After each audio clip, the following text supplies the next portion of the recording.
welcome to Journey Through Sci-Fi. My name is Matt. And my name is James. This week on the show, we have another anime special for you. Yes, I can see James right here on the Zoom, and I can see how excited he is.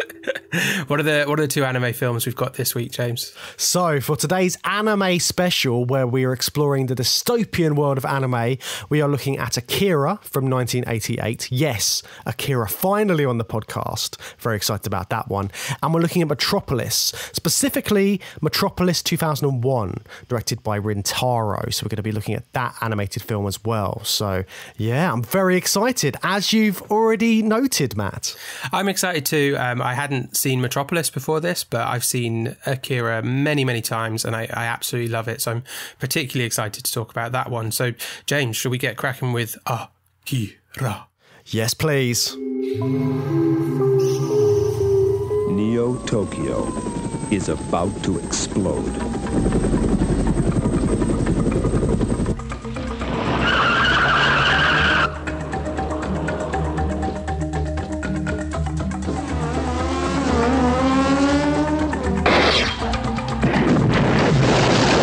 Streamlined Pictures presents a state-of-the-art adventure, Akira. Akira from 1988 is written and directed by Katsuhiro Otomo, I hope I'm saying that correctly, adapted from his own manga that was ongoing at the time, which I've not touched. I've not delved into the manga, but I do know that this film is, despite the enormous size and scope, just a relatively small sliver of that massive story. Is that right? Yeah. So like the manga, he was working on the manga throughout this. So it's sort of like, the manga itself is 6 volumes. And this film is basically the first half of the first volume and the last half of the 6th volume. So it was, he was working on the manga. It was created before this film. He was working on it during, and then he finished it afterwards. So it's like a thing unto itself, but it's very much more expansive than this film, and it adds extra layers and characters and really fleshes out the storyline. Because I think a few people which I know which have seen this film, it is quite packed in. There's lots going on, and you can see how a manga would expand that world. Yeah, it's very dense, particularly with, the things that lead up to the events of this film. You get some prologue at the beginning of the film, but certainly what's going on with the ESP kids, a lot of that is actually a little bit confusing. I remember when I was younger, and certainly the first time I watched it, first few times I watched it probably, I just had this sense that like, I loved it, but I had no idea what the story was. Yeah. And then when I learned that it was, it was only partially adapting a bigger story, I was like, oh, okay, well, that like totally makes sense. And I do still think that, but watching it again, and certainly the more times I watch it, the more that feeling fades away. And I do think, there's a whole plot here, and it's actually quite clear, apart from some very specific details about exactly what's happening to the characters at the very end of the film. But it's not important for, understanding the story. It's something happens to them, and it's generally clear what that means for the characters, even if it's not entirely clear exactly what happens. Yeah, you can definitely get all the themes and the sort of plot and what Otomo's getting at with the film, and sort of what points he's trying to make with it. So I think all of that's in there as well. What was your first? So you talked about how you watched it when you were younger. Was this one of the first anime experiences you had? Yeah. I probably bought this around the same time I bought Ghost in the Shell. And I'm trying to think which one I would have bought first, because in the early 2000s, when I was getting into that sort of thing, they would have been around the same level of like cult fame. Yeah. And I know Akira, just by the virtue of coming first, has had more impact on the industry, but 10 to 15 years later, they were both just like very, very big names, kind of on an equal level in my mind. So I don't know, to be honest with you, but between those two films, those would have been my first experiences of the manga brand distributing anime movies in the West. That's interesting as well, isn't it? Because both of them they're adult films, and they're dealing with quite complex sci-fi context and content as well. Like it's all in there, but it's interesting that those two were the ones which really took off in the West and kind of spawned that. And and what I said about just not understanding the storyline of Akira, that completely applies to my experience with Ghost in the Shell. I think we talked about that back when we covered that film. But with both of these films, what's amazing about them is just the imagery and the visuals of these films are just incredible. There is just no need to understand any of the plot, and it's great that you do pick up the plot when you're not a sort of like 14-year-old just with no clue. But you know, when you can actually understand the plot, that's great. But the visuals are stunning. It's like it's like watching a 2-hour music video if you don't understand the plot. But yeah. It's incredible, and that's why I love these films. You know, great action, just stunning, fluid animation throughout. And Akira is just still, you know, 30 some years later, still an incredible looking film for that reason. The reason it's so incredible as well is the time period that it was made, because it was made in the 80s in Japan, obviously. And this was like a time in Japan where it was like the first time since World War II where the market was on the up. Japan was earning money again, and you've got this rise of this middle class group of people in Japan, and there's lots of excess income, so they were able to throw that into the animation industry, and you can see that sort of uprise in just how many animated feature films were being made at the time. So if you go back to the 70s, apparently there was 49 anime films that had been made. Whereas then you go fast forward to the 80s, there's 220 that have been made and put out. So it's just grown so much. And obviously Akira coming out in 1988 is sort of at the peak of this anime industry. And that kind of economic upturn as well, presumably, is what's allowing just a greater budget than what's been seen before, which is presumably going to allow for what I was just talking about, the visuals being just incomparable, really, to anything animated I'd seen when I first saw this film in the early 2000s. Yeah, and it's also to do with the fact they did have so much income like being pumped into this industry. This is like an industry which had started off sort of like in the sort of like 50s and things with manga and stuff.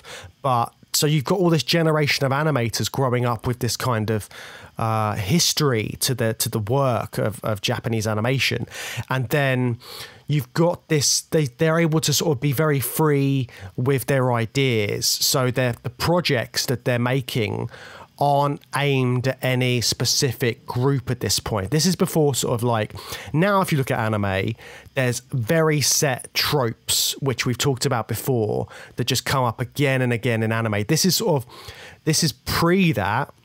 This is that time where they're still creating that kind of language, and then anime's just, it's not been defined yet. So they've got all of this adult content, not just for like younger audiences that they're making in their animated films. They can experiment. So that's why you get things like Akira and Ghost in the Shell, just really interesting ideas and science fiction as well. Fantastic. So they've got all of that, and they're able to put that out, and they haven't got any of this kind of like stigma as to what anime is at this point. So it's kind of new ground to break, and you can do anything and be a creative, be a director with a vision, and it not be hampered by too much.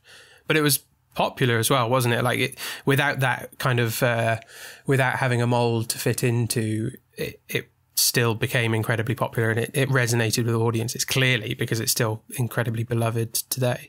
Yeah, exactly. And it had to be popular for them to spend so much money on making this one film, Akira. Like, I think I've read somewhere that they spent something crazy like 8 to 11 billion yen. I'm not exactly sure how that transfers, but it's a big number. Well, Wikipedia has it down as 700 million yen plus marketing, bringing it over $1 billion. Which was 9 million in US dollars, which now doesn't sound like as much money, but this is 1988 and it's an animated film. Yeah. I don't know. It's very hard to like translate it into, what would that be today? An Avengers movie getting like hundreds of millions of dollars to be made. And when you think about animated films at the time, all the people in the West would have known is Disney, right? Disney's the only sort of like comparison in terms of films which are out and are big in cinemas. So it's interesting that this was able to sort of break through that. Yeah, I think, but it was I wonder how much money it made internationally, because wasn't it kind of more of it wasn't box office numbers, I think, internationally. It was more like cult passing around tapes, on VHS and sharing between friends. Or I don't know if it made some good money from selling those tapes. I suppose it would have made a fair bit of money. Yeah, and I think it's just the longevity of it as well, because it's remained in culture, in the public consensus. Like it's still around. And I mean, the sort of the amount of effort that went into making this film, there's 7 different entertainment conglomerates apparently which worked on putting this together. They've all put money into it and whatnot. And like I think Toho's one of them, Bandai, I think Laserdisc at the time were involved. There's lots of different groups putting money into this. I know the name Toho. I think they might be one of the companies that did Godzilla. Because I know Godzilla's had like the Godzilla films were referred to by eras, where the production company or whatever, however, with the conglomerate, I guess, who owns the property, and it's like a few decades each time.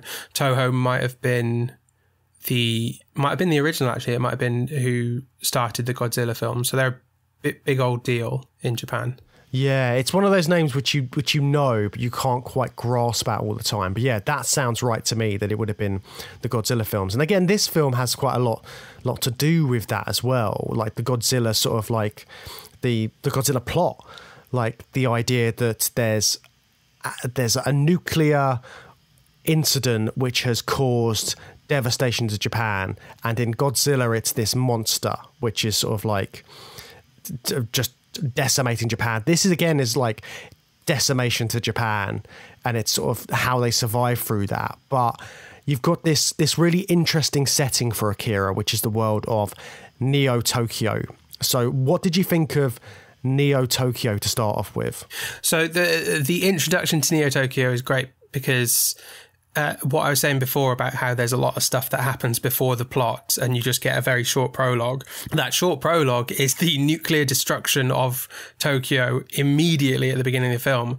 And the date that's ascribed to on screen is the release date of Akira. So if you're in the cinemas in Japan, you're seeing like today's date and an enormous nuclear explosion just wiping out Japan. It's incredible image to start your film with. Really, like, just sets you on the back foot. Like, Tokyo's gone, exploded, and then we're straight in with Neo Tokyo, which is this like grimy cyberpunk Blade Runner reimagining of Tokyo, and that's the world that Kaneda and Tetsuo live in. Am I pronouncing both their names correctly? Yeah. I mean, at least from the English dub, that's how I've learned to pronounce their names. Well, I mean,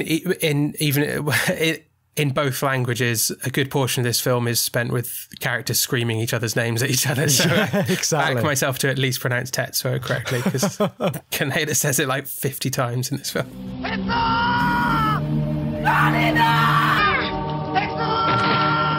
Interesting, that sort of the way that it starts, and that they've established that this big catastrophe has happened and Neo Tokyo is made in the wake of that catastrophe. They've got a crater just outside the city, right, or sort of like very close to the city, haven't they? Which they constantly show of this like massive incident which has happened. And they talk about it being after World War III, don't they? So that's interesting as well, because you've got all of the past of Japan with Hiroshima. Obviously, that's sort of the big topic of conversation, and that happening during World War II. So to set this world after a World War III, it's saying a lot, isn't it? Yeah, and linking it into the plot, it's not actually, I mean, it's not too clear. They do talk about it later in the film, but as you just get this explosion at the start, and then there is a World War III, you just have to assume that there's a link between the two. This was an incident in this war. It sparks the war, actually, doesn't it? Yeah. But I don't think we learn that till later. It's just there's a huge, what looks like an atomic explosion. And again, it might not be an atomic explosion. The nature of Akira is a little bit more complicated than that, but very deliberately evokes the imagery of Hiroshima and Nagasaki, which is going to be, which is a chilling image. And I say that as a Westerner born when this film came out. The mushroom cloud is a chilling image that's evoked all the time in media, but that chill factor, I can't even imagine how much more intense that is for a Japanese audience to see anytime it's shown on screen, and to have it depicted in your capital city as a country that has experienced that in two other cities in living memory when this film came out. It's bracing, to say the least, I'm sure. Yeah, and I think sometimes I think now it's easy for audiences to forget that this is a real life thing that happened and the absolute catastrophe that it was for Japan, and just all of that weight to Hiroshima, and the fact that the reason these things are coming out in films and TV and in different ways, and all of that is because it's just so prevalent in Japanese culture, and it's just something which Japan has had to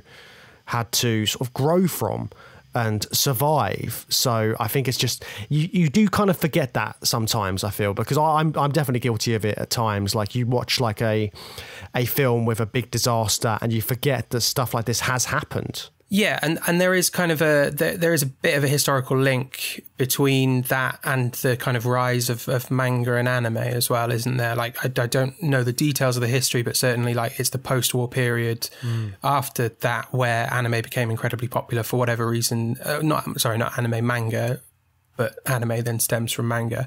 I think part of it, anime as well, is because it was so cheap to make. And you were saying about the economic upturn that Japan found itself in the 1980s. Prior to that, the economy wasn't as strong, and I have heard that's one of the things that made anime a popular television trope, because it is incredibly cheap to produce if you don't go for the incredibly exciting animation of a film like this. Like, there is a popular way of doing anime with actually very little movement. Kind of, I mean, Scooby-Doo copied it. The kind of like the levels of animation. It's actually a very cheap thing to do, which is therefore will be popular in a country where the television industry maybe can't produce the higher budget productions. So there's a kind of interesting historical link between the format and the history. But I don't know, kind of flipping it by then making this incredible big budget blockbuster version and referring back to that horrifying imagery. Yeah, exactly. And you talked about sort of the way that they make and animate these kind of films and TV shows and things like that. The animation is really interesting in this because it was revolutionary for the time. Because so when you're doing animation, they do this thing called, it's either animating on 1s, 2s, or 3s. That's the sort of most popular way of animating. And basically what that means is, so if you're animating on 3s, you are doing 8 new drawings of frames. So animating 3 seconds means that for each second of animation, you've got 8 new drawings. So whereas if you're doing 2s, then 2 seconds means that for each second of animation, there are 12 new drawings or frames. And then 1s means for each second of animation, there are 24 new drawings or frames. And this film was made with a combination of animating on 1s and 2s.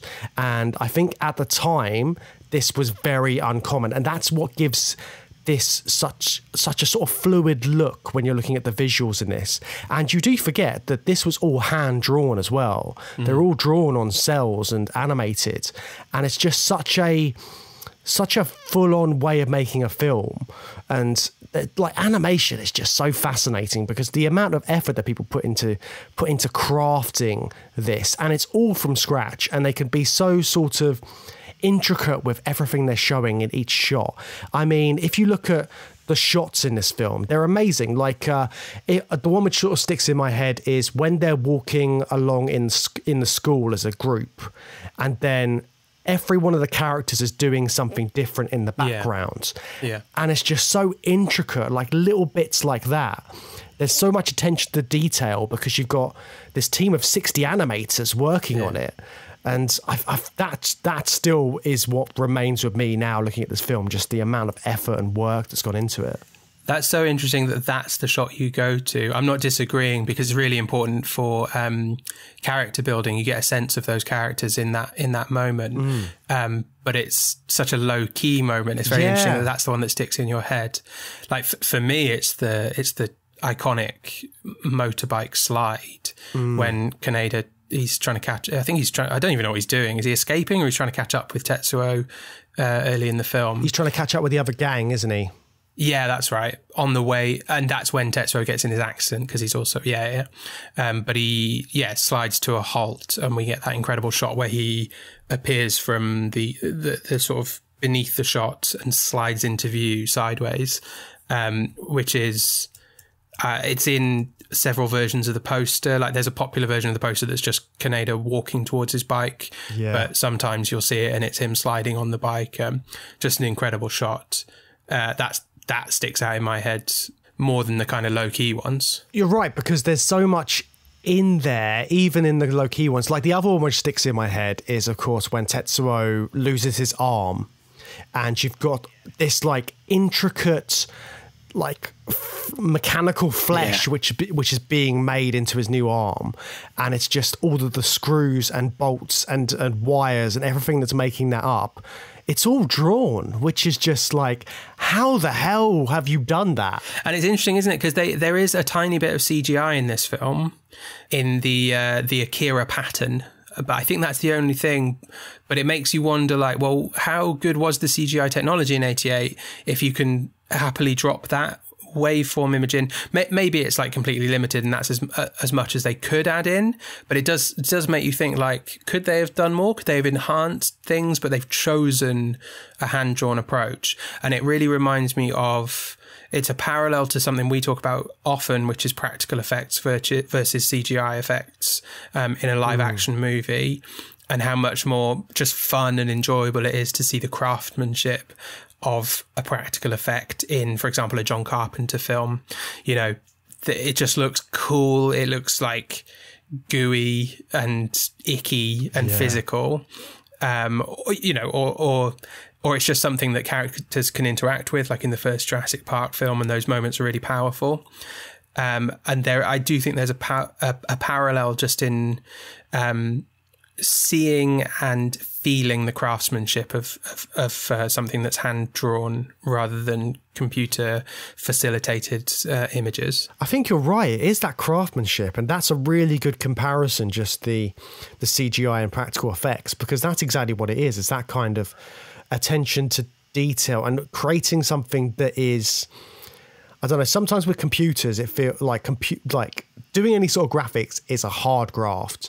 There's no denying it. There's a lot to it, but so physically it's something about physically making something that really has that kind of depth to it. I think what I think it is that I have no experience of creating any kind of computer animation or computer special effects, and I'm no good at drawing, but I have drawn things in my life. So I think for me, and same with like practical special effects, I couldn't build a bloody dinosaur puppet, but I understand the sort of the physical things that it might be made of, and I think this is happening at a subconscious level.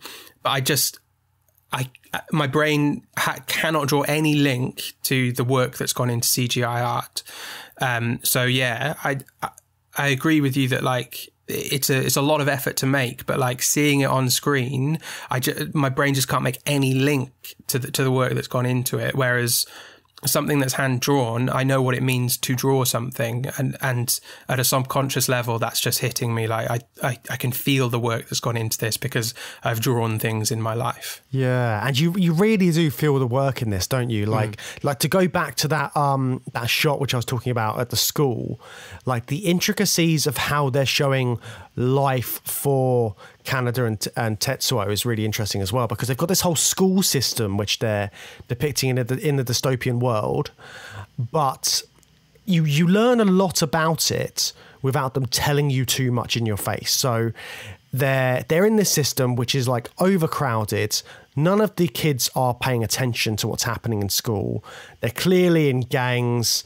And stop me if this sounds familiar, but yeah, it's very much like, it reminded me of the episode we did with Mike when we did Battle Royale and Clockwork Orange, absolutely. Because they're living that life, aren't they? They're skipping school, or when they are at school, they're not paying attention, and then like violence is happening. They're going out fighting gangs, and it's almost like non-discriminate violence as well, because it's just like there's that threat of it from this gang that are just going around on these motorbikes. Yeah, and also very much reminded me of The Warriors, because we've got another set of main characters who belong to a gang, unashamedly belong to a gang. The gang is not on the right side of the law, does some pretty reprehensible things in the film. Although I guess maybe less so in Akira compared to The Warriors, right? No one, do they do anything really awful? I can't really remember. They get arrested for being like, it's like wrong place, wrong time. And most of their violence is directed at other gangs rather than the public. Am I missing anything? I think that's right. We don't see them doing anything sort of untoward. Violence is untoward with like throwing chains at these other gangs and whatever they're doing. But it's sort of like, it's the code of the street kind of thing. They're all on the same level with it. I'm thinking particularly of the sexual assault scene in the middle of The Warriors, which is on an innocent member of the public, not another gang member. Not that I would condone it, but there's this sense that these gangs kind of subscribe to the same code, and it's all's fair in love and war kind of thing. And I think that's what the clowns and the capsules kind of subscribe to. There's open warfare between each other, but I don't think the capsules at least bring the public into that. But the public also have to like kind of contend with this violence just around them. That's the kind of dystopian setting of Akira, isn't it? These gangs are just tearing up the streets, blowing each other up.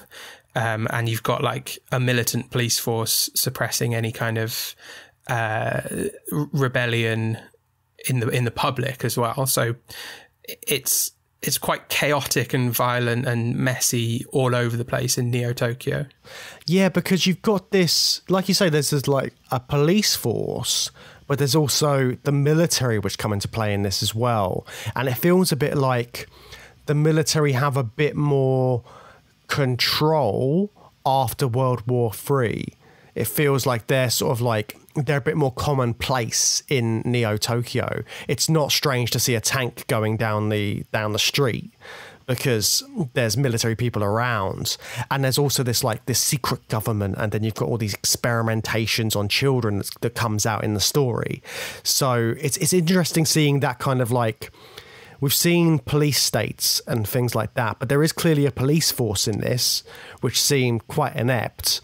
And then on top of that, you've got the military, which seem like they've got their own goals, but they seem a bit more in charge of what's going on. Yeah, Colonel Shikishima sits on the council. Like Neo Tokyo, the sort of government that we see appears to be, recognisable to like a UK council type of local government, and the colonel has a place at that council. He sits on the meetings and he has a voice. Which seems odd. It seems dystopian, right? That the military has a political voice, basically, and that's what allows him to then take control, right? There's basically it is a military coup d'état. Interestingly, it's not. That's a dystopian element, but it's not presented as that dystopian. Actually, when Shikishima does that in this film, he doesn't seem like the bad guy. He never really seems like the bad guy, even though he's got this he's kind of calling the shots to basically kidnap these children and, experiment on them. But his actual actions just within the plot of the film all seem quite logical. Tetsuo is a real threat to Neo Tokyo, and he's acting to defend the city. So there's interesting stuff there because it's a dystopian thing to happen, but I sort of felt a little bit on side with him. Yeah, they paint him in this kind of like grey area, don't they?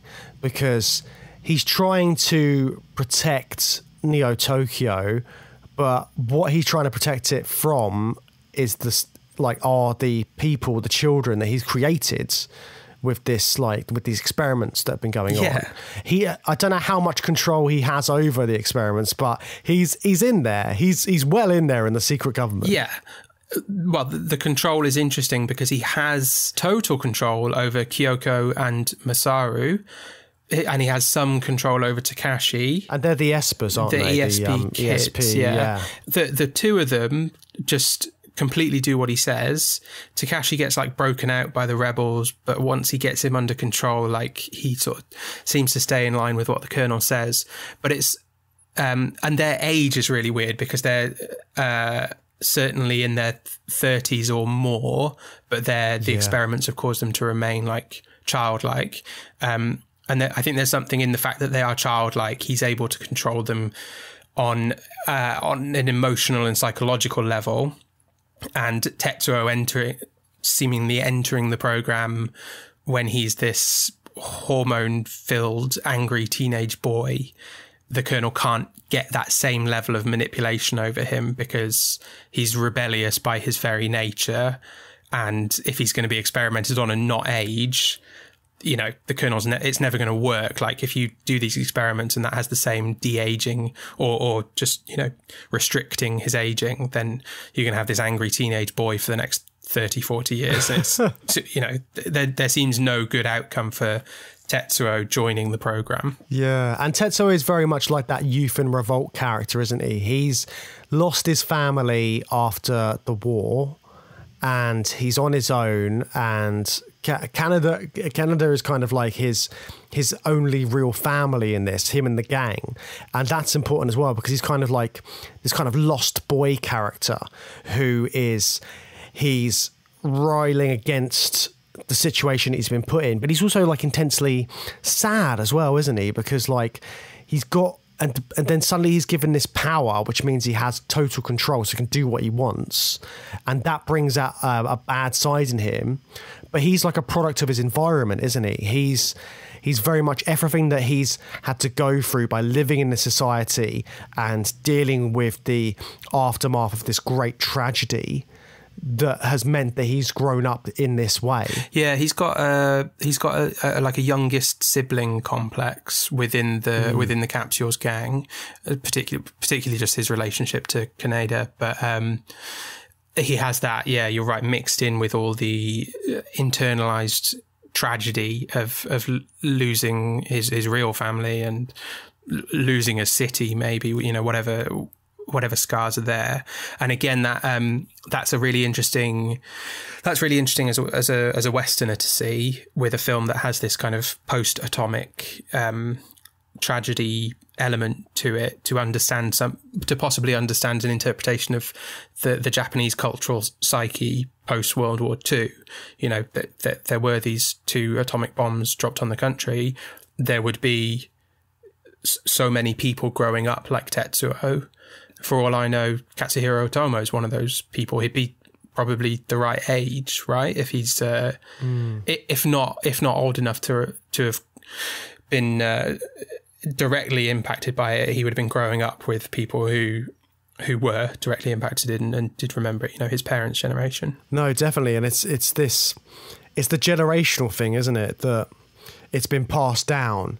And in this, we've got that generation gap between sort of Tetsuo and Kaneda and their group, but you've also got this other group in the film, the Resistance, which are blowing stuff up, and you kind of like it's quite hard to sort of get a grasp of them. But they're riling against the government. They're not in favour of this military control that is clearly there in Neo Tokyo. What did you think of them as a group? They're very loosely defined, I thought, as a group. We've got, is it Kei or Kai, the love interest for Kaneda, who is one of them. She's a great character because her kind of... she's got a foot in both camps. She's committed to the cause, but then she gets wrapped up in the interpersonal dramas of the Capsules gang. So she's kind of like she's on both sides of that. But the other characters, the rebellion in general wasn't as well defined, I don't think, as other dystopias that we've seen, and it's possibly an element of what we were talking about with the film just packing in an awful lot. And I do expect in 6 volumes of a manga that would get really fully fleshed out. But I'm not totally convinced it's here in the film. What about you? Yeah, it's kind of, it moves at such a pace, doesn't it, with all the resistance stuff? Because before you know it, Kaneda's with the resistance group, and then he's storming this building to go and get Tetsuo back. And there's very little in between that to tell you all of their motives. You know that they're blowing stuff up and it's strategic, and that the gang are getting sort of mixed up with it just because they're in the area and they're a gang. And it's kind of like you don't really get a full sense of what they're doing and what they're up to. But again, I think that's because it is like a condensed version of the manga, so you can only spend so much time with the resistance movement, and you've got to keep everything else going on. So what is their explicit end goal? Are they more interested in the ESPers, or are they trying to take down the whole military complex? Because they're breaking in, they're rescuing Takashi at the start, and then they're breaking in and seemingly, I think they are going straight for Tetsuo and the ESP kids. I think they see them as like potential weapons, and they're trying to disarm the government of those weapons. That's kind of like how I viewed it. Yeah, and with good reason, as it plays out with Tetsuo. And it is, and they are weapons, aren't they? Because we learned that Akira was one of these kids.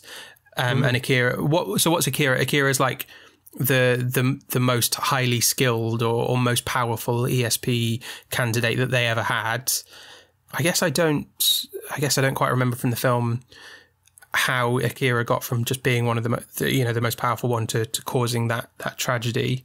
Was that a deliberate move by the military, or an accident of Akira's powers getting out of hand? I think it's the latter, isn't it? Yeah, I think it's... I don't know, because Akira seems to like... He's this kind of mythical figure as well, isn't he? He's very mythologized. You've got people praising him in the background, saying that he's going to come back, and you don't really get a sense of what he was actually doing as a child. You see him in the experimentation bits and stuff like that, but you don't really know...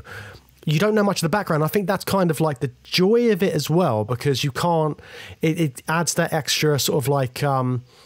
otherworldliness, this kind of like numinous nature to him almost. Yeah, you're so in the blue on Akira, especially given that the film is called Akira, and people keep on, or Tetsuo in particular keeps on saying Akira under his breath. Is he saying it, or is he hearing it in his mind? But I think he's hearing it. It's this looming presence over the film. And another element that I loved along with that is the kind of the sort of death cult that surrounds Akira.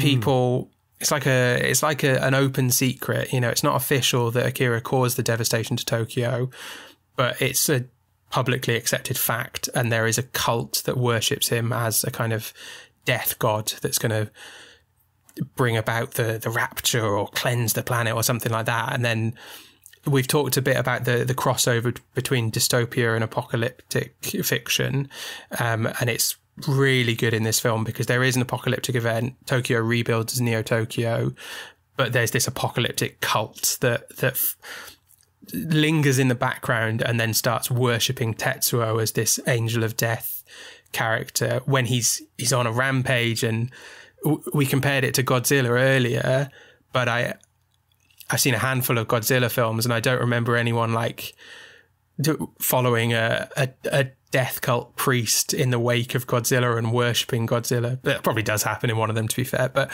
I love that imagery as well. It's so bleak, to be honest, to have the public react to Tetsuo that way. That's a really good point, because I can't think of anything that has that kind of direct influence there. But this has been like just thinking about the sort of the kids and the ESP abilities they've got. It's very like the latest series on Netflix, the newest Stranger Things. Is it? there's like a big, there's a whole big group of scenes which is about these kids which are experimented on. They're given ESP powers. And that, again, like the Duffer Brothers are known for taking influences from other pop culture references. So that's very much Akira. Yeah, the pop culture influence of Akira is enormous. I know my DVD copy, the pull quote on the front says, something like, if there was no Akira, there'd be no Matrix. It's as simple as that. Yeah. Which actually, like, I don't see. I feel like Ghost in the Shell is closer. Yeah. But I think it's. But then would there be a Ghost in the Shell if there wasn't an Akira? Yeah, I looking back on that, I remember like when I bought it, I was like, whoa, cool. But now I don't see the direct lineage as much, but it's the cyberpunk influence, isn't it? Like it establishes that, and that's very important for the Matrix. And just I don't know, maybe just some of the visuals and the kind of mainstreaming of this dark sci-fi. I don't know, but I'm sure that leather jackets. Yeah, I'm sure that pull quote is from a much longer sunglasses. article that goes on to make a point and may include the Ghost in the Shell and the lineage and all of that. But it's a powerful pull quote to just put on your front cover, isn't it? Yeah, because there is so much in this which has been taken and used in other films and stuff. Like, it's full of sci-fi tropes, this film. It's got the telekinesis, which you talked about. It's got the body transformation. It's all in there. Like, the sort of body horror of it is really like prominent as well. Yeah, have you ever seen Tetsuo the Iron Man? I've got the Blu-rays and I haven't watched them because I know it's going to be a bit of a full-on watch. It is. But I know about it's very short, but it is full on. Now, I haven't seen that since around the age I would have been when I first saw Akira. I've only watched it once, but it's full on body horror, and it's all about a man.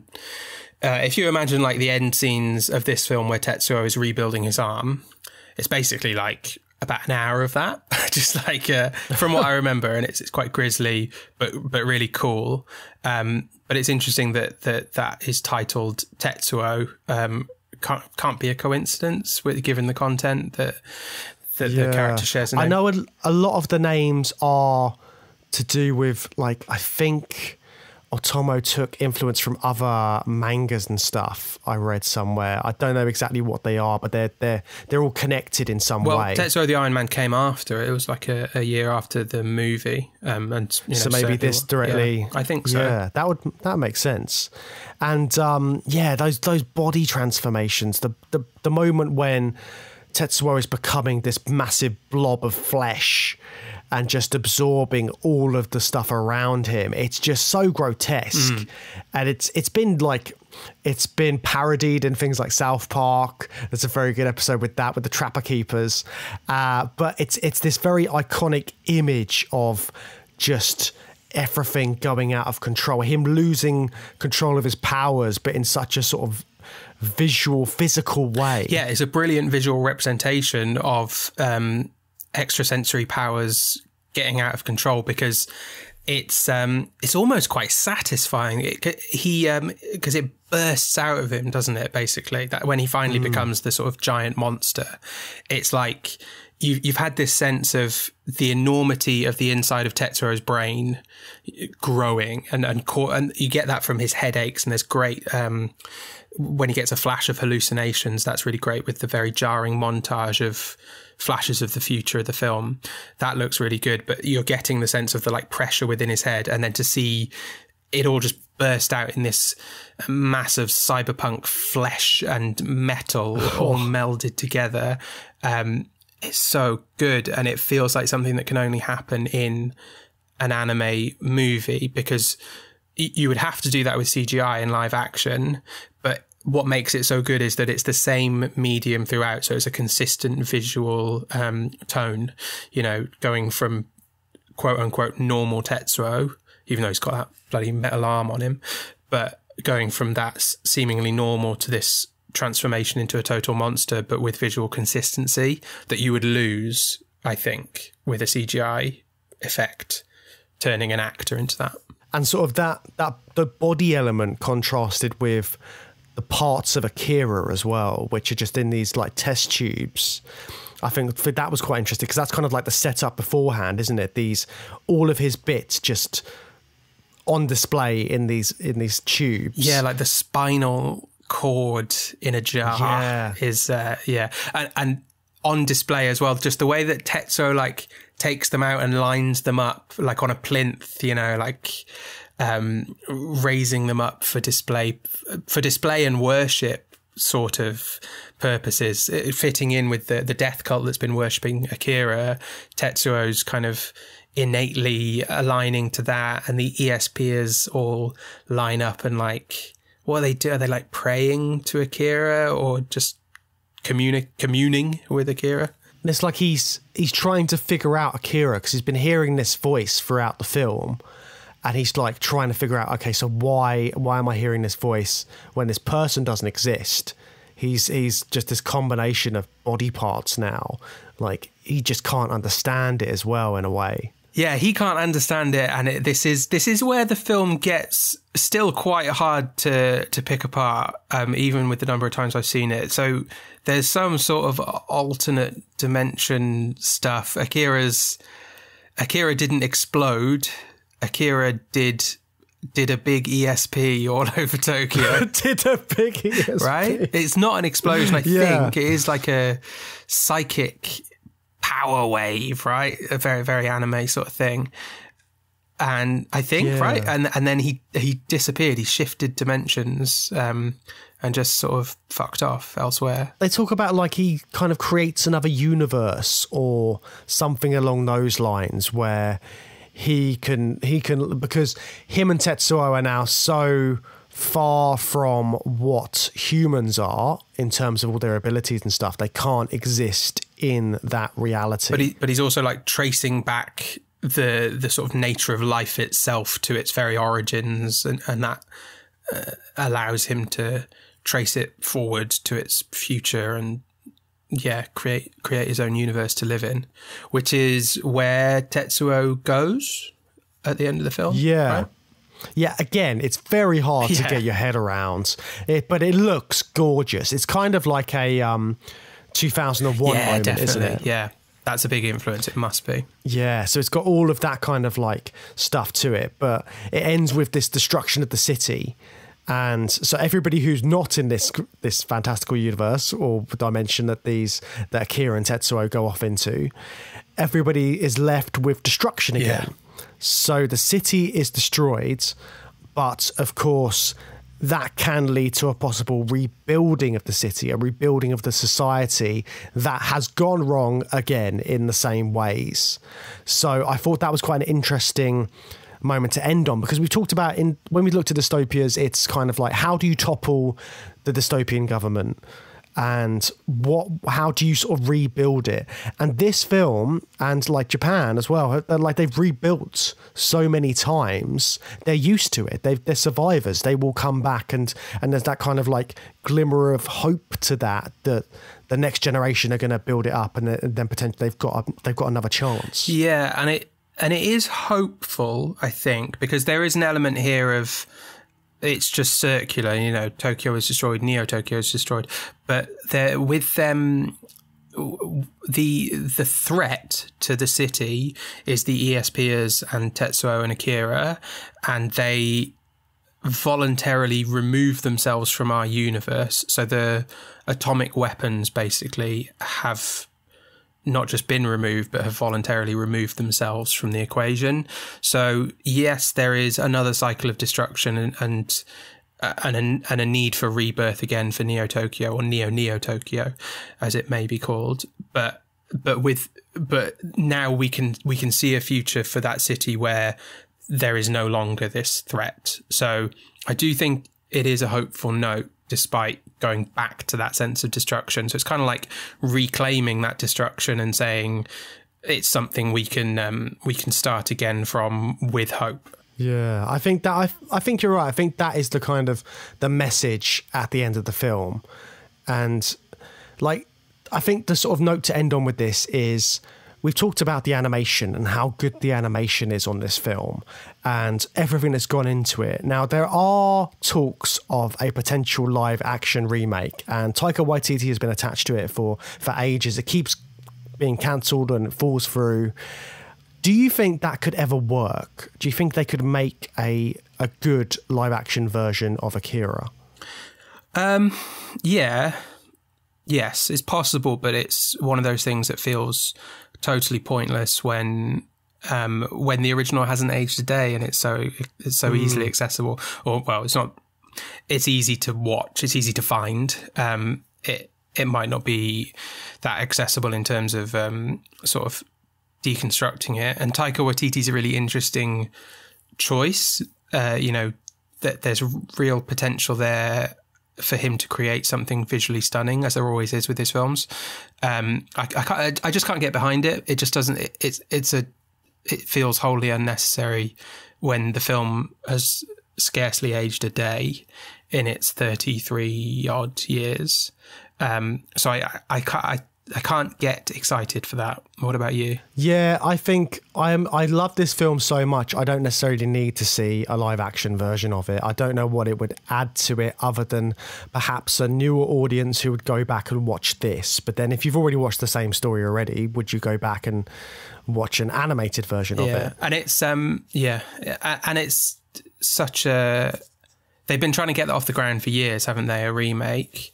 And in the interim, the Scarlett Johansson Ghost in the Shell movie came out. So I don't... And with those films having such similarities, Ghost in the Shell and Akira, I wonder if that has maybe tempered people's excitement in Hollywood to get this live action remake done. But they don't care, do they? They'll make a load of money off it. That's all that matters. Yeah, I mean, it'll probably look... Well, you'd hope it would look good. But it's just like, how could you approach this material again? The fear is that it would be like, it'd be set in like New York or something, like, No. Yeah, that's... Because what are you going to do? You're going to have Taika Waititi directing a bunch of American actors in Neo Tokyo. It's just going to be like...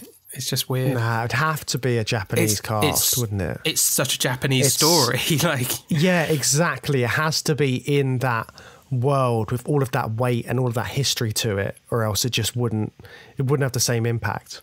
Well, speaking of remakes, James, shall we, or reinterpretations of a work, shall we move on to Rintaro's Metropolis? Yes, let's dive into that one.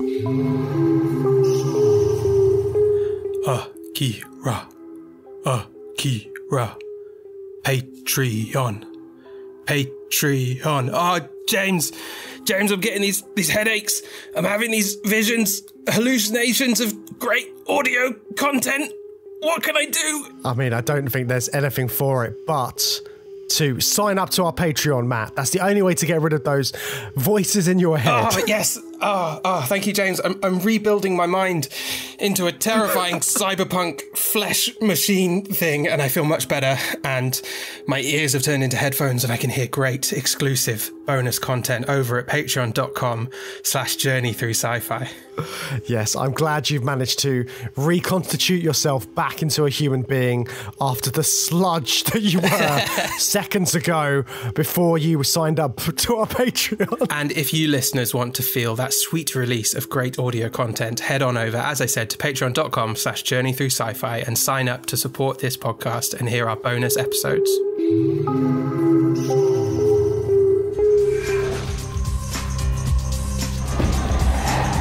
The time, the near future, the place, the most advanced civilization on the planet. The occasion, a celebration of progress and technology. Prepare yourself for Metropolis, the most spectacular anime in motion picture history. Directed by Rintaro, the celebrated director of Galaxy Express 999. Written by Katsuhiro Otomo, creator of the breakthrough feature Akira, and based on the classic manga by the godfather of Japanese animation, Osamu Tezuka. TriStar Pictures proudly presents a futuristic vision where robots have evolved, but mankind has a long way to go. So we're fast forwarding to 2001 to look at Metropolis, the new Metropolis, the animated Metropolis, based on a manga which was written and put out in 1949 from Osamu Tezuka. He was like, he's known as kind of like the godfather of anime and manga, because he created like Astro Boy and all of these. Yeah, he's a big deal. That's immediately just a missing piece in my mind, because this looks so much like Astro Boy, but I couldn't put my finger on it. And now you say that, I can totally see it. Yeah. He's got that, and he's like, he spawned so many new animators from this work. And the manga was released just 4 years after the surrender of Japan in World War II. So again, you've got this sort of weight to the original manga, and the way. So this film though comes out in 2001, and it's taken elements of the manga. It's taken elements of Fritz Lang's Metropolis from 1927, and it's created something different, because it's not the same as the manga and the sort of like the society that's depicted in that. It's done something slightly different with it, and also to throw extra stuff into the mix. So it's directed by Rintaro, who'd worked with Tezuka previously, but it's also got Katsuhiro Otomo doing the writing duty. So he's adding elements to it as well, and I think he's made this film more sort of like grounded in the reality of the time as well, and added like maybe kind of like a few extra sci-fi bits into it. I don't know exactly all of the sort of intricate differences between the manga and the anime, but from what I gather, there is definite changes in tone and links to Akira as well in terms of plot structure, and definitely like the final act is very reminiscent of the final act of Akira. It was to me, not just because I was watching them back to back. Like I could see some definite links from Otomo's influence there. What did you feel? How much did you feel like this felt like Fritz Lang's Metropolis? It's interesting, isn't it? Because the sort of journey from Fritz Lang's film to this film is a very meandering, winding road, isn't it? And the links get diluted and then re-added along the way.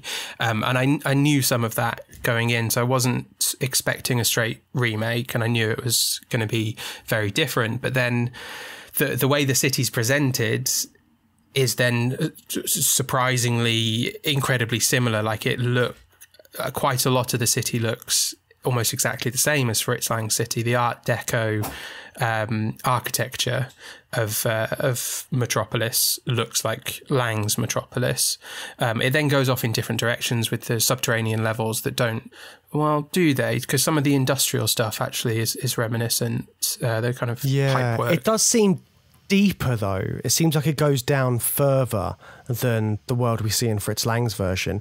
And I mean, I don't think Rintaro or Tezuka were like 100% familiar with Metropolis like Fritz Lang's version.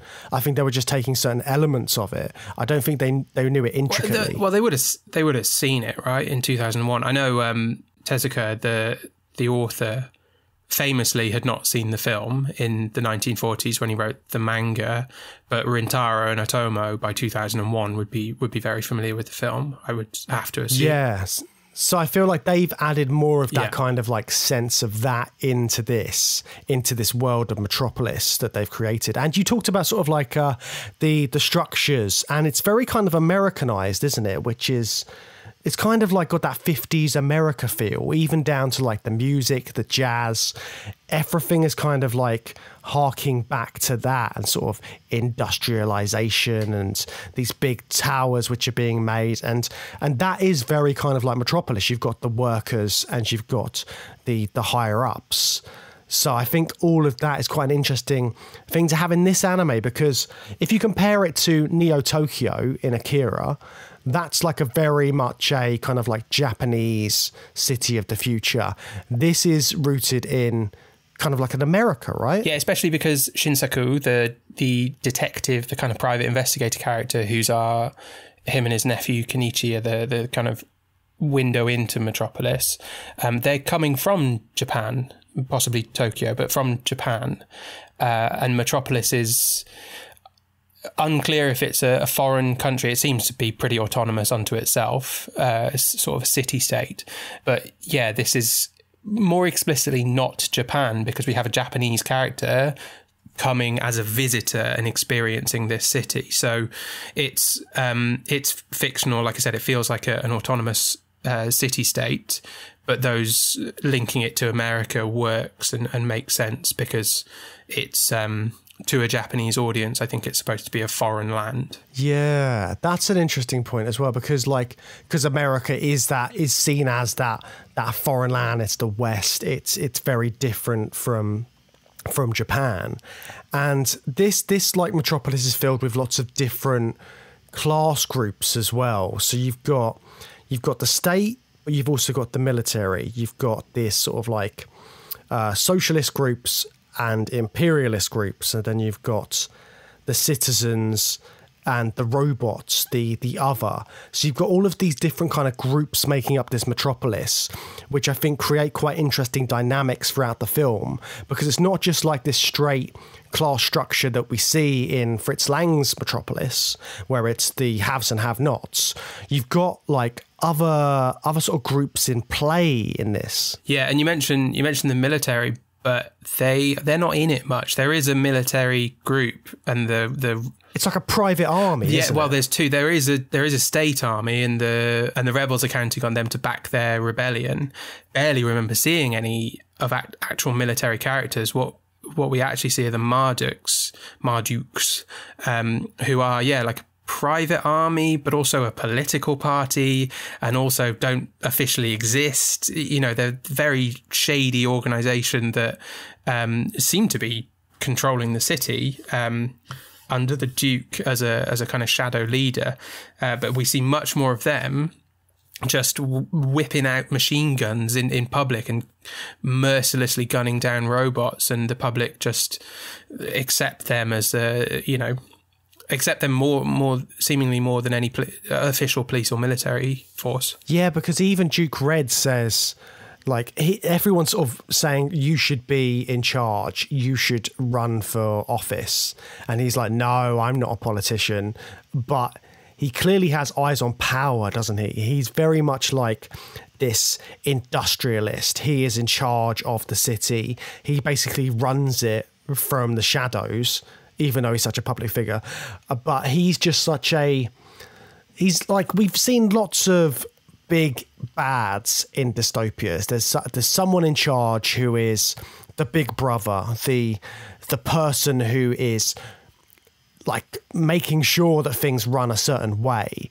And Duke Red's like an interesting version of that, because he wants to be a dictator without being a dictator almost, I felt. What did you think about him? Yeah, well, I guess the question is, like, how much more power does Duke Red want? Because he's effectively running the city. He's got the mayor under his thumb. He doesn't have the president under his thumb, but then he goes and murders the president. So, like, he's completely in control, I think.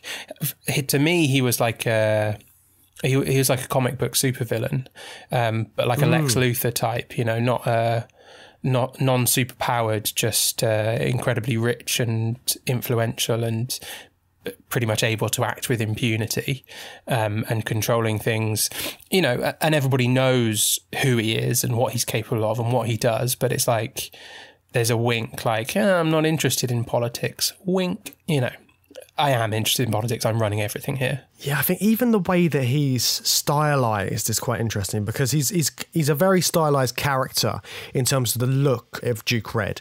He's got this like long nose that comes out almost like a beak, and he looks a bit sort of like a bird almost, like with the back of his hair. Yeah, and I don't know. It's something about that kind of being used as he is a figure of power, but there's something to do with the way that he looks as well that I can't quite put my finger He's on. hawk-like or eagle-like, and we talked about eagle imagery and eagle symbolism being associated with the Nazi Party specifically, and fascism more generally, and America as well. You know, the eagle is a symbol of America. We talked about that recently. I can't remember which film we were looking at. Possibly Dredd, because he's got an eagle emblem.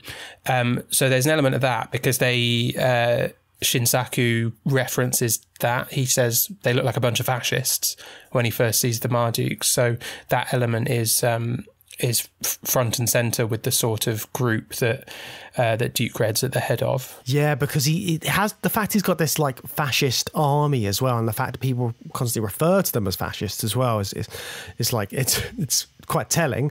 But it's the way they're enforcing all of their laws, but they're not really laws. They're kind of covering their own backs every time one of these robots, these AI, are showing any sort of intelligence almost, or going against the norm as to what they should be doing. They are the working class, and they need to be doing this one thing, not drawing attention to themselves, not doing anything other than their programming. So the fact you've got this sort of, again, like almost a military police state, they're enforcing these laws on these robots, and then the citizens are kind of just letting it happen. They're not showing any sort of like uproar about it. It's more just like a day-to-day thing that, again, like you said, they'll pull out machine guns in the middle of nowhere, and it's kind of like, oh, well, that's just because they needed to get rid of that robot because it's not doing what it should do. So that's another sort of interesting aspect to this dystopian world they've created. And it's more than just they get away with it. It's that they use pretty much anything that happens in the film. The Marduks are using that as an excuse to gun down a load of robots.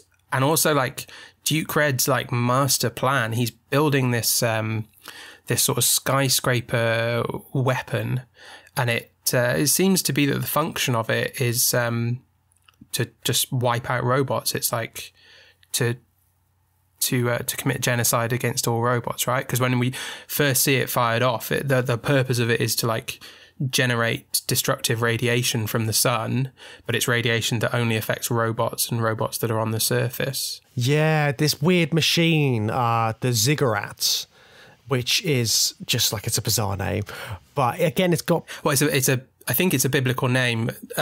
Atlas talks about it, but it biblical, but also like pre-Christianity, like Mesopotamian maybe, would build ziggurats. They're like big structures in like the Iranian desert, like in very early civilization. That's a ziggurat, and I don't quite know what they're used for, but like just the size of them, there's religious significance. And Atlas makes a link between those and the biblical Tower of Babel.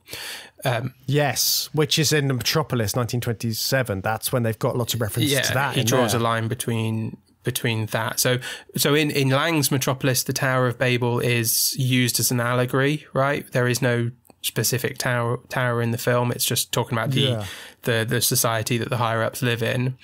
Whereas the ziggurat is likened to the mythical Tower of Babel. But it's strange, isn't it? Because the ziggurat, we know the ziggurat is a weapon that Duke Red wants to use to consolidate his power. But within the context of the citizens of Metropolis, they're all just like very impressed by a big building, right? Like the function of the ziggurat to the citizens it's just a massive building, and they're all just really chuffed that they've been able to create such a massive building. Yeah, when I was doing a bit of research on this, one of the things that came up was this idea of nationalism in Japan. Because around the 2000s, there was a big rise in that feeling of nationalism after the economic crash, which apparently had something to do with, one of the many things that contributed to that was real estate prices. Okay. And that's interesting looking at the fact that it's a city with big buildings and that sort of look of it. But this idea of nationalism in Japan, and you've got this dictator, almost this guy who he's made a building that is getting its power from the sun, and sort of like in a metaphorical kind of way, the sign for Japan is a sun, right? The rising sun. So the rising sun. So it's such an important role in Japanese mythology. The emperor was said to have been directly descended from the sun goddess Amaterasu. And this makes them legitimately the ruling class. And so in this, you've got those kind of elements. And in some way, apparently, well, you can see the sort of comparisons between sort of Tima as this kind of like sun goddess and this tool that is giving Duke Red power. So it gets quite deep with all of these kind of like symbolism bits, but also there's moments because like when as a Western audience we look at Tima as like a angelic figure. There's like a scene where she's got like a dove behind her back and she looks like she's got a wing, but sort of like if you're looking at it from the sort of like the nationalism Japanese perspective, she's got the power of the sun behind her, and that's so important to sort of like the history of how the ruling class came about in Japan. On the Western side as well, I saw sort of parallels to Donald Trump as well. You've got this pre his presidency, you've got this ostensibly non-political guy, but he has designs on politics, just building a big golden tower that, you know, and he's a big nationalist as well, you know, who would go on to be after building that tower a big nationalist. So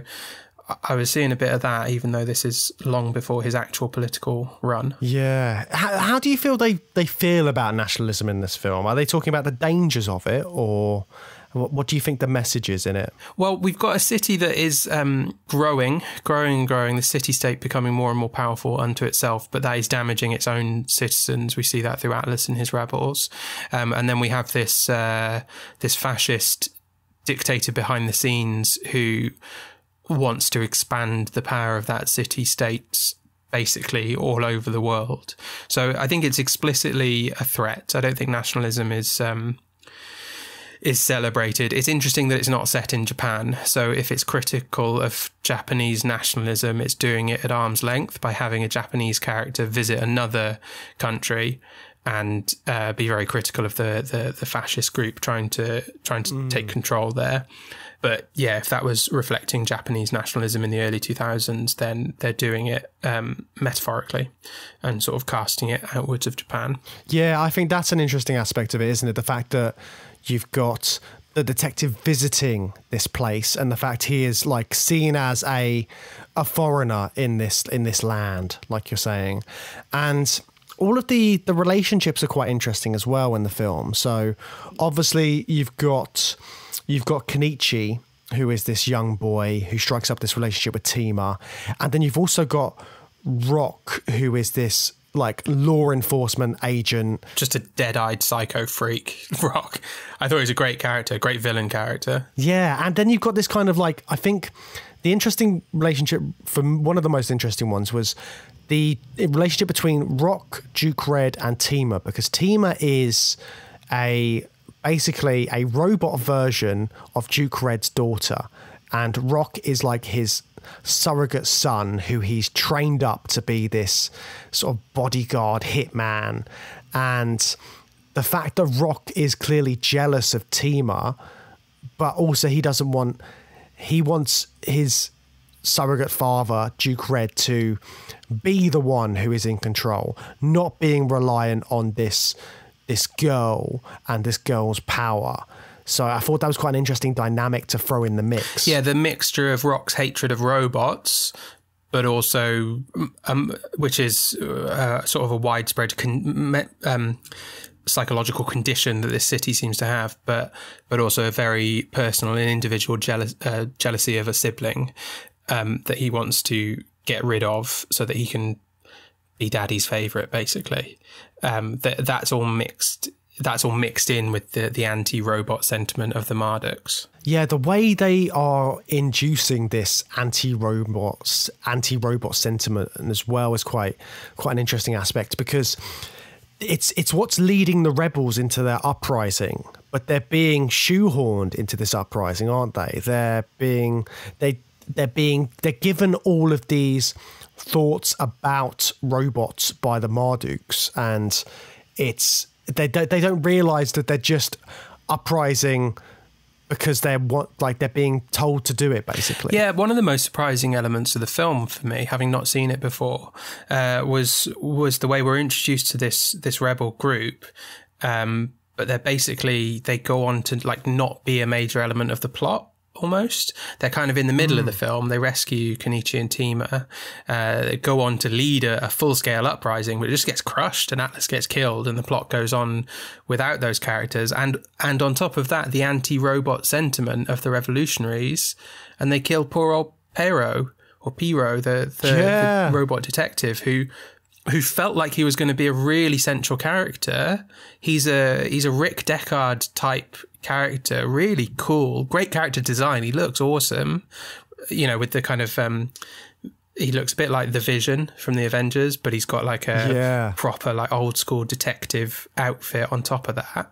Really like iconic looking character who just gets wiped out by characters who I thought were going to side with our heroes and all join together for a big robots and humans coming together rebellion. But the division runs so much deeper that by can't happen in this setting, and things go in a different direction with the story. But I was really, really surprised by that, by the way things turned out with the rebels and the robots. Yeah, the Blade Runner comparison you made is really it's prominent, isn't it? Because it made me think about when we looked at Blade Runner 2049 earlier in the series with the guys from Robbie the Robot's Waiting, and just the way that we talked about how robots and replicants are being treated by others and viewed by the rest of society. So in this specifically, robots are viewed as the other, aren't they? They're kind of like the working class, maybe sort of like the immigrant class of the city. And because of that, the other people in the city are thinking, oh, okay, so the reason that we're losing our jobs or whatever is because of the robots. So if we get rid of the robots, we will be back on top. And having all of that in there is juxtaposed by this story of Kenichi and Tima just having this kind of friendly, loving relationship, just running around trying not to get shot by rock. So there's quite a lot going on, but it doesn't seem like that when you're watching the film, because I think when I watched it the first time, I was just invested in the relationship between Kenichi and Tima and just them sort of running around and being chased. It's interesting, watching it from the dystopian lens adds an interesting dimension to all of that, because the idea of robotic personhood is almost, I don't know, it feels like it should be a bigger theme in the film, and it's certainly there. It's a heavy background element, but it's not as prominent as films like the Blade Runner films or Ghost in the Shell. It doesn't come out to the surface in the same way, and I was certainly expecting it to. But if you look at it from a dystopian angle, that's the division that is sort of caused between the lower class of humans and the robot class, who should be uniting with a common cause, but are pitched against each other. That plays into the kind of fascist element. Fascist dictatorships need to have another, need to have an enemy. A group to victimize and alienate and cast as a threat. A group that is simultaneously like an existential threat to our existence and will destroy us, but yet our mighty fascist army can easily crush them and will easily crush our enemies. So the robots are a convenient set of characters for the Marduks to cast in that light, and it influences the population, and the population then see the robots the same way, and they're all unable to come together in rebellion. And Tima, who I thought would be the leader of this resistance movement, gets completely flipped and gets turned into gets turned into Tetsuo, gets turned into like a weapon that now threatens the very existence of the city and the world. Yeah, both of these films have children which are turned into weapons in slightly different ways, but again, it's that focus on a weapon that's being created, and then that weapon will cause some sort of destruction, and then from that destruction they'll build back up again. So I think that's a very prominent thing in both of these animated films. Did you feel like it was a bit convoluted in everything that was going on? How did you feel about the actual storytelling of it? A little bit, just because, but I don't know if I'm being unfair. I think it's more of an element of the film didn't go in the directions I expected. So my following of the plot got a bit lost in that. And that's, I wouldn't say it got convoluted. I think that it just subverted my expectations, which left me a little bit confused. But I don't know if it's, I don't think it's any more convoluted than Akira, possibly less convoluted than Akira. But it's busy. There's a lot going on story-wise. Because it's a detective story. It's a escape story. It's like a revolutionary story. There's a secret government. There's lots of stuff going on in it again, and it's doing that all in quite a compact way. But I mean, again, I think this is part of the reason why I think a lot of anime now is considered more as TV shows, because they've got that time, like a manga, to build stuff up in terms of storylines. Yeah, definitely. Like it seems to be a cultural thing where Japanese audiences seem to enjoy an awful lot of plot happening, like a lot of things happening. Watch any anime series and then try and explain the overall like plot arc to someone who hasn't seen it, and you'd be like, well, I don't know, first you've got to understand what an alchemist is, and that's pretty confusing, like there's so much going on, and always so much that seems to happen before the storyline. So much world building has happened in the creator's mind, and that's why I never understand why Akira's never been made into an anime, because it's the normal pipeline, it seems, in Japan for a successful manga is then adapted into a big anime series, and that is just like, that's the pipeline. And then, or it certainly is these days, and maybe it was different in the 80s, but your big budget blockbusters, there's a lot more original stories, and then, or it's how it seems anyway, that's what's filtering down to an English audience like me. Well, I think with anime, it's a lot of it is dependent on whether the mangas do well, because they produce the mangas, and then if they've got an audience, then they animate it afterwards, because it all takes time until it gets to a point where you've got something like One Piece, which is like being released as a manga and done as an anime almost at the same time now. And it's the same with a lot of these kind of stories. They're having to be so quick with how they produce them. It's a lot of work for all these companies, but because there is such a hunger for plot, there's such a hunger for this world building and finding out more about characters and what's going to happen next. I think that's what I love so much about anime. So, and do you think that Metropolis would play out better over, 12 to 24 episodes minimum? It would need more going on in it, and more characters and stuff like that. And I mean, it does, like, it works as a film. Both Akira and Metropolis work as films. But for me, there is still something sort of, they're so compact of everything. I feel like I'm missing something, if you know what I mean. Like, I feel like there's something that doesn't quite hit every time.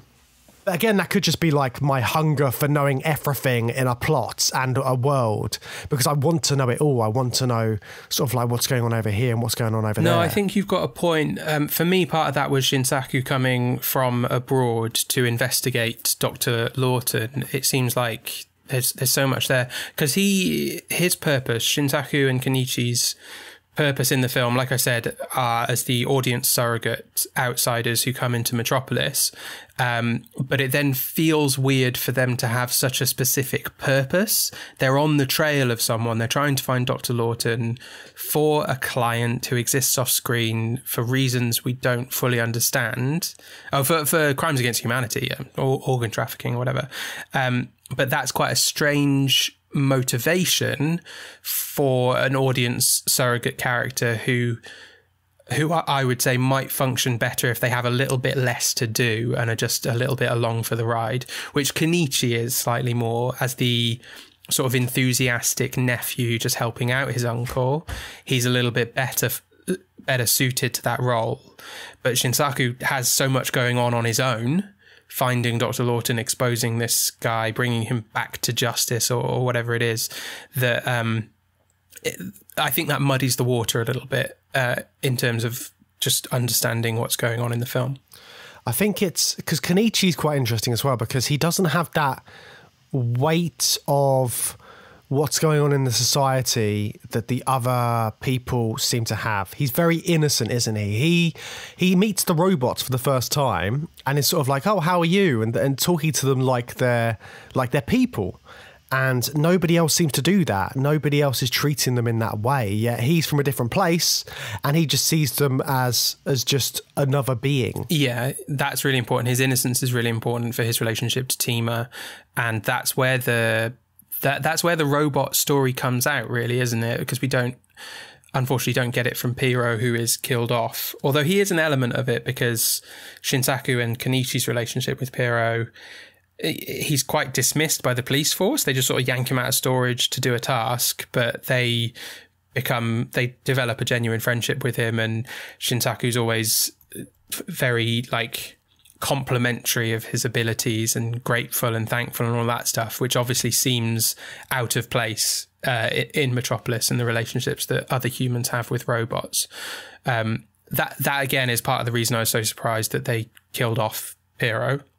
But you do then pick it up with Kenichi's innocent relationship with Tima and all the other robots that he meets. Yeah, like the other robot that they meet, which kind of saves them and you see survives at the end. I think that's like another interesting sort of relationship that they just strike up just very easily. And of course, because Tima is a robot, the fact that Kenichi is able to sort of still view her as Tima, even though she loses all sense of herself and becomes that weapon towards the end. She's just wiped, isn't she? She's no longer the same character. Yeah, the film, whereas Akira has children characters being turned into weapons for kind of cyberpunk reasons and post-atomic reasons, this deals more with a sense of destiny and fate and whether Tima is destined to become that. And again, where the film massively subverted my expectations, she just sort of disappears into that predetermined role.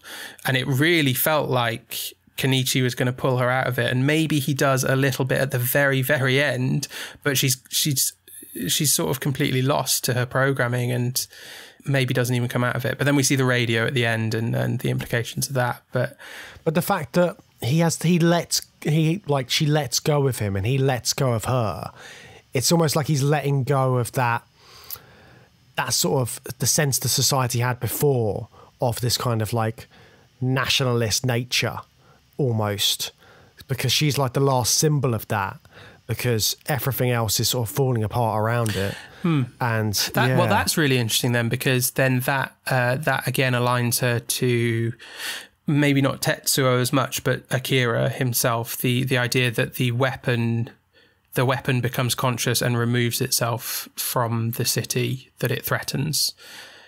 That's a similar thing to what Akira does at the end of that film, isn't it? Yeah, I really love that. The idea of the weapon removing itself from the situation. I think that's a really interesting element to put in there. And at the end of the film, again, you've got the destruction of the city. It's ruined by this weapon, and it has a sense of hope again, because again, you've got it's the music, it's everything that's happening throughout the film. It's kind of jazzy music. You've got I Can't Stop Loving You by Ray Charles playing. You've got birds flying at the end in the wreckage of the city, where everyone is kind of they're rebuilding, but it's not this sense of dread at the fact that they have to. It's the fact that they're going to rebuild and things are on the up, and it's this hope. And this, I feel like it had more of a hopeful end than I'd seen in a lot of dystopian fiction. Even with Akira, Akira had that to an extent, but this is really kind of it's sunshine and rainbows. Like we're gonna do all right. Yeah, I think there's two things for me. There was two things at work that really left me with that feeling. First of all, like in Akira, the hope is only there because the threat has removed itself. There wasn't an inherent threat in the city of Neo Tokyo. It had its problems, but it wasn't like causing its own threat.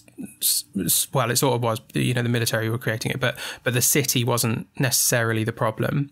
Whereas Metropolis, like, it's literally in the architecture. Duke Red has built an enormous towering weapon, and that's the ziggurat is the thing that is primarily destroyed. It causes a lot of destruction, but that has been torn down at the end. So the personified weapon, Tima, has removed herself and also destroyed the ziggurat, which was like this manifestation of the fascist nationalism. So that's been torn down at the end. But then the other element that really left an impact on me was Kenichi, who is this sweet, innocent character experiencing this world. He decides to stay. He tells his uncle, I want to stay in Metropolis. So our innocent audience surrogate protagonist is seeing something worth staying in the city for. So his uncle goes home back to Japan, but he's, our innocent lead has hope for the city. So that's what left me with the most hope, is Kenichi's attitude towards it. Yeah, it's generational, isn't it? Yeah, like totally. We've seen in so many others. Yeah, and maybe that's why the uncle has to go home. The older generation can't stay in that. The hope is for the next generation in Kenichi. Have you seen this one before? This was my first time watching it. I saw it years and years ago. I think I hired it from a video rental store, and yeah, I didn't know what to expect. And I think then I found it, like, I enjoyed it then, but I have a more of an appreciation for it now, having that extra sort of knowledge about the film as well. And I think knowing that kind of like that societal view on it, and the way it is dystopian, I think that gives you a different sort of context to look at it, rather than just the sort of detective chase story that's going on. Yeah, I really enjoyed it, and we're getting to the end here, but I don't want to finish without mentioning how beautiful it looks. We talked at great length about the animation in Akira, but it's stunning in this film, and with a lot of CGI. To its credit, a lot of it is computer assisted, and it's a very good example of stunning visuals and good hand-drawn art being quite effortlessly blended in with the computer-generated stuff to create the scale of the city and allow the movement through the city. That's where they really rely on the CGI stuff, I think. And also just a completely different style, because if you, like you said, you watch this back-to-back of Akira, they feel so different as films, like the look of them, the characterization. And I think that's the joy of it, because these characters, they look more cartoonish. They're very stylized. Akira is a bit more sort of like close to kind of like a real life kind of depiction in an animated form. It's not like super realistic, but it's, you know what I mean, proportion wise and everything. This is very caricature. Yeah, I think it actually makes some of the violence quite shocking in the film, because this looks like this looks like a Ghibli film or like a Disney film. It's child-friendly characterization, and then people get like shot through the head.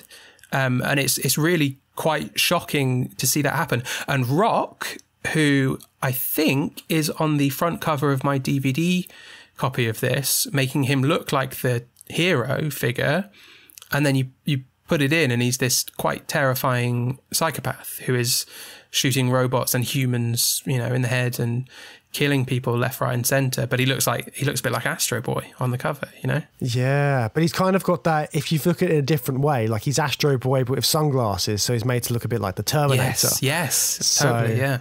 And again, the Terminator, we didn't really talk about this, but like with Akira, it's got that kind of like body horror element, which is very Terminator-y. And you can see how films like these kind of like filter through with their sci-fi tropes and sci-fi visuals and aesthetics to other mediums. Then they feed back into the same medium. So they're all influencing each other, which I think is just brilliant. And speaking of Rock looking like the Terminator, I was fully expecting Rock to be a robot. the way Duke Red is so dismissive of him and won't acknowledge him as his son, and how much he wants to be acknowledged as his son, and the jealousy of the robot daughter, it just seemed like a done deal to me that there was going to be a twist and Rock was a robot, but that never comes out. It's strange. But it makes him even a bit more scarier, the fact that he's psycho. He's so but yeah, he's human, but he's so inhuman. Yeah, definitely. Cold, extremely cold. A great villain character. Really enjoyed him. That would be where the dehumanization comes in. Yeah, good to touch on that. Gotta get it in every episode now. I've made up my mind to live in memory of the lonesome time.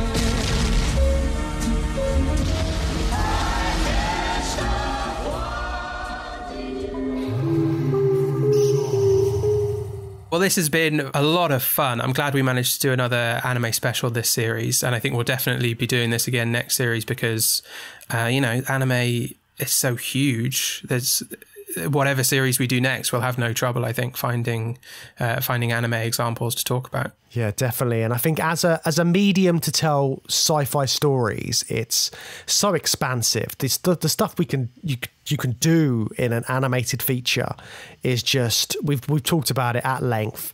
It's just so visually gorgeous. And I think both of these films are telling similar stories in terms of the dystopias, but they're both very different and they offer something different, especially to as a Westerner watching these films from Japan. I think it's very important to open yourself up to other storytelling from other countries as well. And I think anime offers that in a way which we don't always think about. What anime does, and these two films are a great example of this, is give you an incredibly enjoyable and satisfying way of doing that because of the stunning visuals that we talked about. These are exciting, fun movies to watch, as all of the anime films that we've talked about in previous series have been.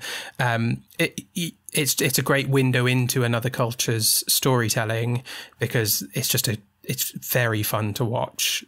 Such good animation. Yeah, and the way that their dystopian stories differ from the other ones we've looked at throughout the series, and just the weight that they have behind them because of Japan's history, I think is another fascinating part of it. So with our anime special, I mean, this heralds us approaching the end of our dystopian series. But before we do that, we will, of course, be doing our other regular special episode. Next time on the show, we will be looking at a handful of Star Trek episodes that deal with dystopian themes, which I'm really looking forward to, as I always do when we do our Star Trek episodes. So thank you to everyone who's already suggested some episodes for that. We're going to be seeing how the utopian ideal of the Federation clashes with dystopian themes.